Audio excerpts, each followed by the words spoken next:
welcome. This is Thank you. Thank you, Claire. Thank you very much for joining us.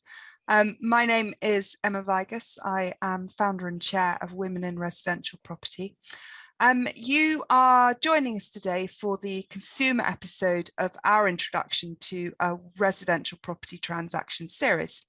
There's a number of videos in this series, and the aim of these videos is to provide those who are new to the residential property industry with a broad overview of how the house purchase process works, explain who is responsible for doing what and why, and to provide some simple tips that everyone can embrace to make the process easier and hopefully less stressful for everyone.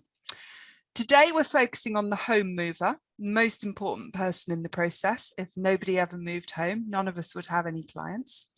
And I'm delighted to be joined by Clare Yates, who has over 30 years experience in the residential property industry.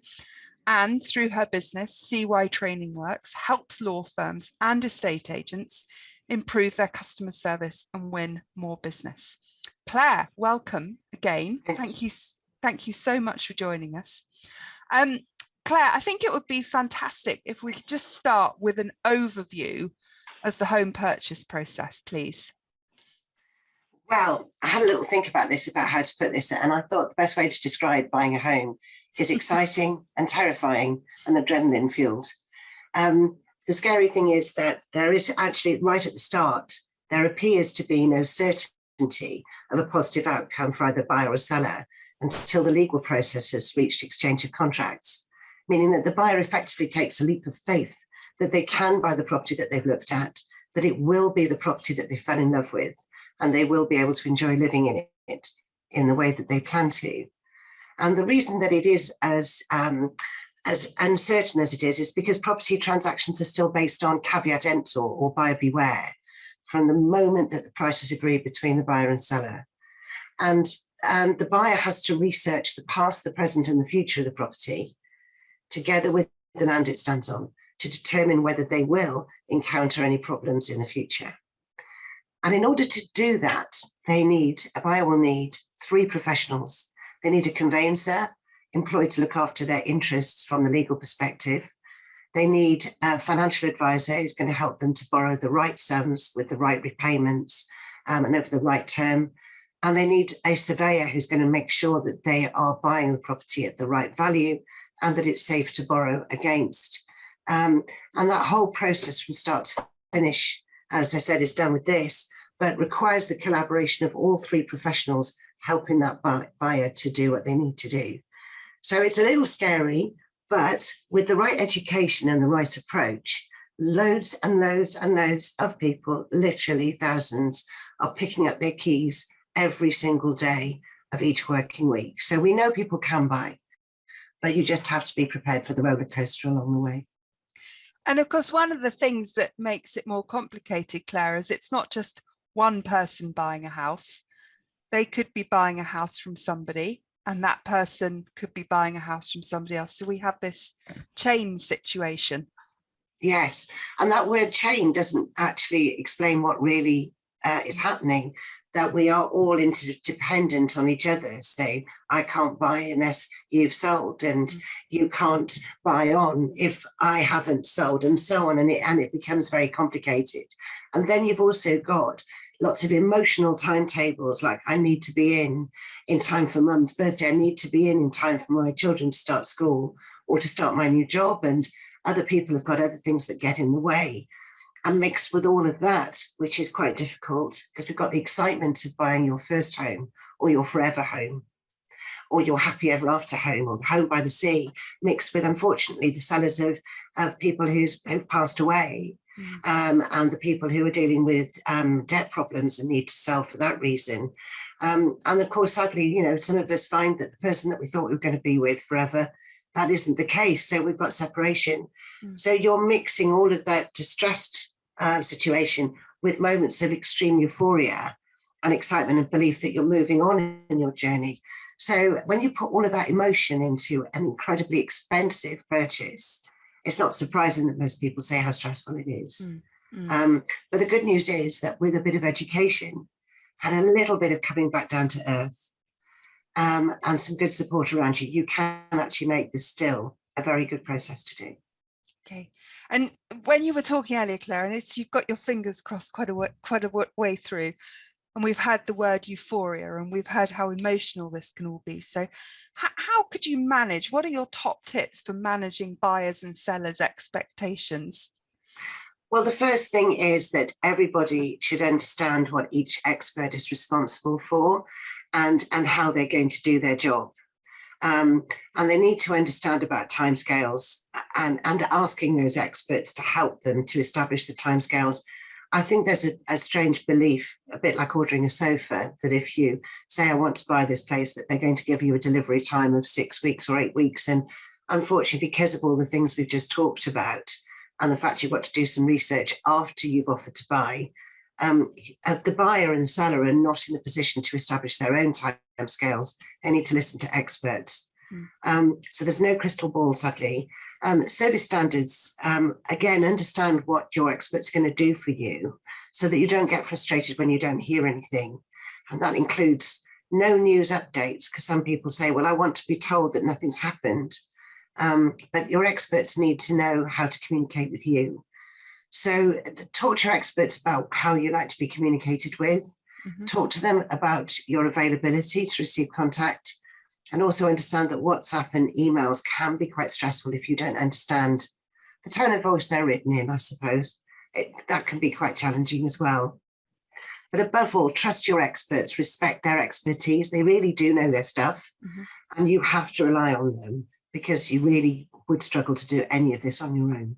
Okay, so if we're flipping that around, Claire, and we're thinking about the advice that an estate agent or a conveyancer or how can they manage buyers and sellers' expectations? What do you think are the 3 most important things they need to do? Again, they need to explain to them exactly what is ahead. So what their role is. So my job is, if I'm an estate agent, my job is to sell your house or to help you find the right property. And then once we've agreed the price, the next person who's going to really help you will be the law firm. But you're also going to need and explain that you can only do so much. The estate agent looks to liaise with all of the connected parties, but ultimately some of that expertise can't be replaced by the agent. They have to go to the experts. So it's, again, just relying on them, understanding what each person's going to do and go to the right expert for the right bit of help along the way. But for an estate agent, really lay out what you can and can't do, because your reputation could be actually damaged by the actions of another professional if you're not careful. Yeah, and managing the movers' expectations about timelines, Claire, that's very important as well, isn't it? Yes, and the number of times that we hear, I was told I could be in 3 months or 6 months. And you can hear the other experts saying, why did you, how did you come to that date? Who told you that? And they've just gone, well, that's what my dad did, or that's what my mum did. But we've also got still some leftover from the pandemic. Some organisations are moving slower than others. And lenders administration is quite cumbersome as well. So we just have to listen very carefully to the words of the professionals in terms of timescale and let them tell us what's realistic, rather than have our hearts set on being in before Christmas. Realistically now, if somebody is having an offer accepted on a property, it is highly unlikely they will be in before Christmas, more likely New Year. And that might shock some people, thinking, how could it possibly take that long? But that's the situation right now. Yeah. Okay. And if you were put yourselves in the position of somebody who's talking to a home mover, Claire, what advice would you give to the home mover to make their move as simple as possible? What can they actually do themselves? So we've heard a lot about things that are uncontrollable, but what can the home mover do to make the process easier? So the first thing is be prepared. Do your own research so you're not surprised by the process. Now, there is a how to buy and how to sell guide. They're both provided by the government. You can go onto the gov.uk and look for those guides. They give a really comprehensive sort of explanation of what to expect at each stage. You'll find there's also some quite useful information on the portals as well. Ask lots of questions. If you don't understand, ask for an explanation again in plain English. Many of the professionals get kind of used to their own jargon. So if you don't understand, please ask again. I would say be reasonable and patient. It is a bit cheeky, but you aren't their only customer. In order to keep their fees at a reasonable rate, they will be acting for a number of the people at the same time. So treat others as you would like to be treated and be respectful. Please don't wing it or make it up. Plan your move. Allow for some last minute hitches. Don't imagine that you can move into a property with a tiny van and that your packing up will be easy. It's extraordinary how many people do not move when they're supposed to, because they've underestimated the amount of stuff they want to move or how long it's going to take for somebody to move out. Have a budget so that you can accommodate for some small variations in cost, and be ready to compromise or negotiate. If you want this place, then you may have to give in on some things in order to get the result you want. So try and be as flexible as you possibly can. Okay, that's great advice. I particularly like the piece about having the little bit of spare budget in case something goes wrong. The last time I moved, I personally was really surprised by how much the removal firm cost. Yeah. Because loads of other people were moving at the same time, so the demand was really strong, and allowing that little bit extra for another week or two in storage, perhaps, if you're going from one house into rented into a new house. So that's brilliant advice. So thinking about the professionals involved in the transaction, Claire, so the estate agents, the conveyancers, they're the people who have sort of what I would call most face time with the home movers, perhaps more so than the surveyor. What can they do to make the process easier for each other? Well, that's really interesting. So the first thing is, again, effective communication. Just really talking and respecting qualifications, understanding they don't have a magic wand, a crystal ball, allowing people to get on with the job, but just being respectful. I think there is a tendency for the blame game, for everybody to be looking for somebody to carry the can for why things aren't going.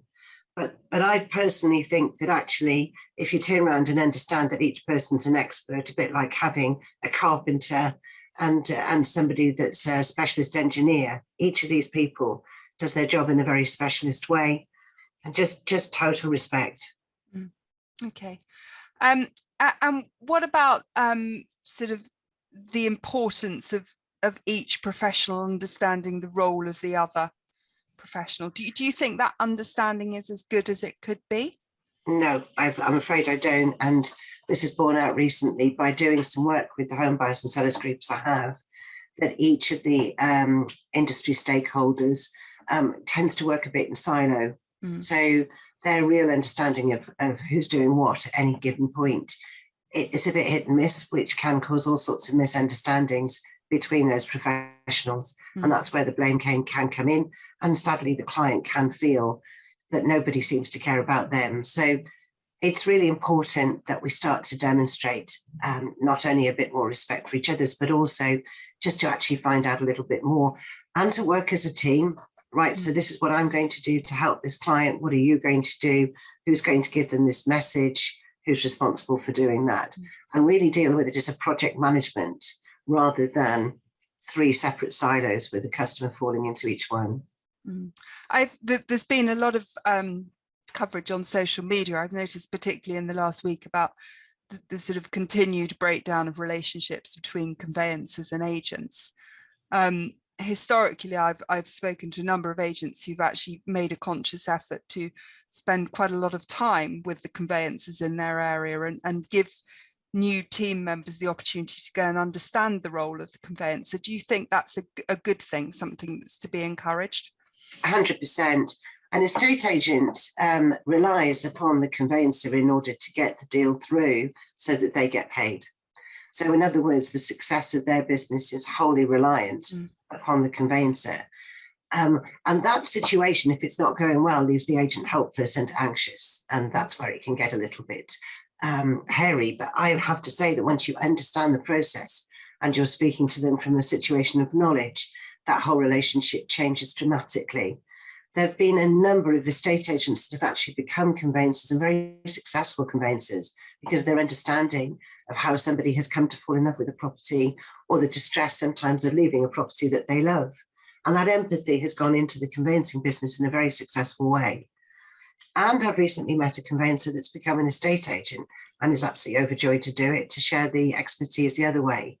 I would love to see much more of this sort of almost cross-pollination of the two, because they're both of the businesses are wholly reliant on the other. Yeah. Okay. There's always a danger when you're talking about home moving that you make it sound so awful that everybody decides they never want to move again. So before I go on to my next question, I just want to highlight something you said earlier, which is hundreds of thousands of people do move every year, helped by fantastic professionals. And actually, for many of those people, whilst it's a time-consuming process, it's relatively stress-free. And that preempts my next question, which is, how do you manage communication with somebody, whether it's a buyer or a seller, or perhaps another professional who is just completely stressed out? So I've got 3 rules about communicating effectively. The first one is preface. Explain what you are about to do and how you're going to do it, and explain the timescales that you think it's going to take you to do that. So the client's expectations are being managed from the very beginning. Introductions, who's who, so the client knows where to go to for information, who to ask, and if you are away, just the most common courtesies of just saying, I'm just about to go on holiday, but don't worry, this is what is going to be happening. So preface is really important. The next steps in forecasting what to expect, again, because the client doesn't know anything, just being able to say, the next thing we would expect to do after this is, so we're constantly giving them something to look forward to, rather than be anxious because nothing's happened. But the most important thing, and it's the easiest thing to do, is time speak. So rather than saying, I'm going to call you next week, which is a whole week of 5 days, is to say, I will call you on Monday between 3 and 4, or I will call you this afternoon between 4 and 5. Actually give a time speak and say, it is 11 o'clock now. I will call you back between 2 and 3. And if you can't do that for whatever reason, that you then leave them a message to explain why you didn't and when you will. Because if you've got so many people who are sitting by the phone, not understanding when close of play is, or the end of the day, and eternal lunch times that don't seem to bear any relationship to when they eat lunch. A morning and an afternoon, do they start at 8 o'clock or do they start at 9:30? So it's just such a simple thing to do, but just tell people when you can expect to have a call back, and most people are fine. So it's just those explanations, really. And how, one of the things I found in the past, Claire, is that organisation in all sorts of jobs doesn't matter, it is absolutely critical. So when you say you're going to call somebody at 4 o'clock on the 12th of August, you make a diary note somewhere that is what you are going to do. Yes, I make an appointment. It's in the diaries, and if you're an estate agent, it would be as important as a valuation or a viewing appointment. It's in the diary, it can't be moved. And if you run your diary like that with appointments booked out, even for telephone calls and updates, then it's remarkable how effective you can be with time management. The other thing is, certainly if I was an agent, one of the advice I always give to estate agent is bundle your calls together. So you say to the solicitor in the morning, I've got six matters all going through with you. Can I call you this afternoon? These are the matters. So the solicitor's got a chance to get their files together and get the updates ready. Most people don't like a spontaneous call out of the blue, just suddenly saying, can I have an update, please? So it's common sense, but at the same time, I think we all get so anxious, we want things to be right, that we forget. We forget how to do things. And there is normally a queue. You know, it might be only a small queue. It might be 3 people deep, but somebody isn't literally sitting on their chair waiting for the phone to ring to talk to you. So yeah. And if somebody's particularly stressed out, Claire, do you think it's advisable, if you're having a conversation with them on the phone, is it advisable to sort of just follow up in an email to reiterate what's been said in the conversation? Yes. So I appreciate that think, you are extremely anxious. So I'd like to confirm everything that I've just said to you over the phone in writing for your reassurance. Mm. So you're stressing, you're not doing it because you think that they're not going to remember, but just to reassure you, I'm putting in writing what I told you over the phone. Mm-hmm. I think sometimes we regard people who are anxious as actually a nuisance. And I don't think that should happen, but it is easy to see somebody that's needy as being persistent and a pest. So I think it's important that whoever has brought that client into your business, that you actually turn around and say, look, tell me about this move. How important is it to you? What it means to you? How are you feeling? Mm-hmm. And then make sure your service is tailored to that person's individual needs. Not everybody's the same. There are some people who don't want lots of phone calls. There are some clients that will say the last thing I want is my solicitor, my agent to be calling me every day. And there are other people that get stressed if they don't hear from somebody, every 24 hours. So it's important to respect everybody's different. And just to say to the client, what type of service are you looking for from me? And then we can deal with the anxious. There should always be time to deal with people who need more help, because there are people who need less help to give that time back to you. Does that make sense? Yeah, it does. Yeah. And I think very importantly as well, just remembering that for many of us, buying a house is the biggest financial decision we'll ever make. It is life-changing. It's hugely important. And people will get understandably quite stressed during the process. It's an enormous move for so many people, and to get their stories is so critical in helping them to move. And that's what we're all doing. We're helping them to move. So, I still am very fond of talking about this couple that I met, and he was a Jewish refugee that became a nurse, and she was an Oxford professor. And I helped them move out of a house that was too big and had too many floors into a retirement apartment. And they got cold feet a number of times, but holding their hand and looking after them with an absolutely delightful solicitor and a great team of people behind us. And they thanked us so much, and they became friends afterwards. But you have to understand their story to know what kind of help they need. And then it's the most rewarding thing in the world to watch people get to where they want to go. And you've been part of that journey. Is just fabulous. So for all the talk that we've said about the fingers crossed and the adrenaline, I would also say that watching people being happy in their next home is the best reward you can possibly get. And we've talked a couple of times, I think, about managing expectations. Thinking about the professions involved, Claire, probably more specifically some of the conveyancing tasks, do you think there's a misunderstanding about how long it can take to do things? For example, get a management pack for a leasehold property. Yes. And it would be really good if we could be able to provide some statistics that people could look at and from the get-go. And maybe, just maybe, people reminded after they've moved into a leasehold property that these management packs are absolutely fundamental in selling that in the future. Just to help sellers to become more prepared, because part of the problem that we're having is that people market property without having given any thought to what they needed to do to put it on the market. That actually delays their own transaction by weeks. So some sound advice when you've actually taken ownership of the property and what to do to prepare to sell it in the future, and to keep those instructions handy, would be really good. And then another reminder from the agent when they're valuing to say, here's the things you need to do in order to get ready to go on the market. This is a big education piece, and I don't think we provide enough to demystify this strange dark art that so many of these professionals practice. But there's the one thing I would say is never ever doubt, if you're buying a property or selling a property, of your conveyancer's interest. Their interest is in helping you to enjoy the property the way you want to in the future, and to make sure there's nothing to hinder you doing that. And if you're selling, to make sure that you're never responsible for a property that you've sold again. And when you see them protecting your interests, you start to say, okay, I've got a bit more patience. Allow me to protect you and look after you the way that I've been employed to do so.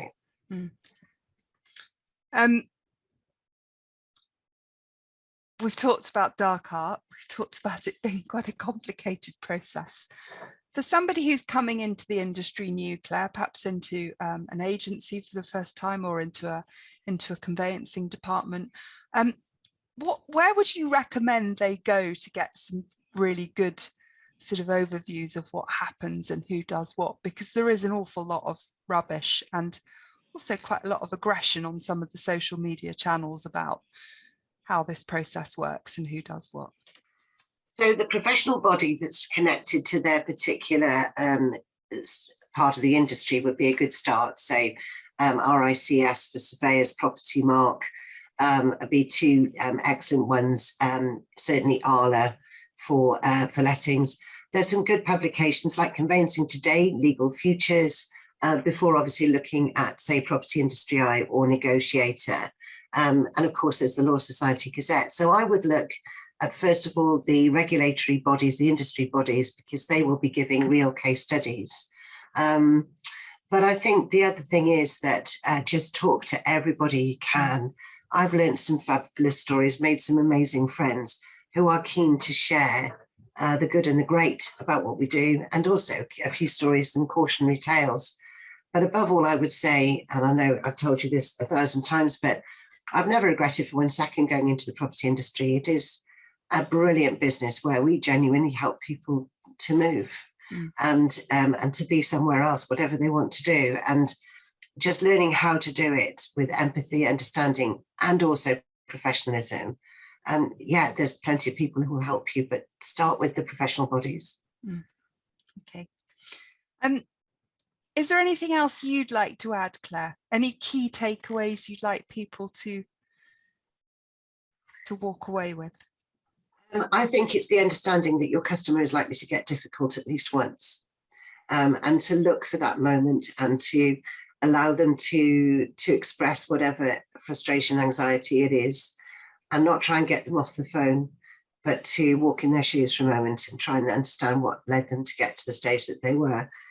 Because we're dealing with all of these different situations, and they are feeling helpless, that's one of them. So if you are going in, learn how to deal with difficult people and learn how to be an expert at it, because if you do that, you'll be so successful. But I think customer care, when we're trying to work with other professionals, it can be hard, but that's the core thing. I've loved looking after people. That's the buzz. That's the fix. When somebody says thank you and brings you in suitably filled bottle of something or a box of chocolates, or just that card that says thanks, you're amazing, couldn't have done it without you. And if that's the kind of job you want to do, then yes, absolutely brilliant. Welcome to the business. So that's all. I think we can make it out to be a scary, terrible place, but actually we're here to make it a better one. And when was the last time you moved house? It's a very good question. Actually, not that long ago, because I moved back into my family home, having been in rented for a few years. So that was 2014. I've moved altogether 12 times. So I've got some experience, and 6 of those were relocating to different areas of the country, and the others were in and out of rental properties and sorting out my divorce. But yes, so I can speak with genuine experience. But I think being that difficult person as well. And I think that's a really, really important point, is to put yourself in the other person's shoes. And you know, there are a lot of people coming into this industry, Claire, who are much younger than you and I are, who have probably never bought a house. So maybe actually going and talking to your parents or perhaps your older friends about what it's really like will help you to understand the experiences that your home movers are going through. I would say there's another side to that as well, though, Emma, is that now through the eyes of my children who are adults and buying their own homes and going into rented themselves, I'm seeing the property industry all over again. And I can see the gaps in it. And I can see where my kids get confused and are looking for information. So every day is a school day for me. Each time I think I know the score, I find something out new. And just answering my son's question about where is my wheelie bin this week, and not understanding the process and trying to work out where to get that information. Something as simple as that was making their moving day very, very complicated. So every day is a school day, and constantly asking people what's their experience like will help to make sure that even I don't get too crusty thinking I know it all. Thank you, Claire. That's been absolutely fantastic. Thank you so much for sharing your insight and your expertise with us. And Claire, for anybody who would like to work with you, just remind me of your website address. Yes, so it's C for Charlie, Y for Clare Yates, cytraining.works. So Okay. it's really easy to remember. And I'm the only trainer in the village. So if you find me on that website and email me from that site, you'll get straight through to me. And I'd love to help anyone who's interested in improving their customer journey, or who finds they're spending too much time dealing with difficult people. That's what I do. Brilliant. Thank you very, very much, Claire. Really appreciate your time today.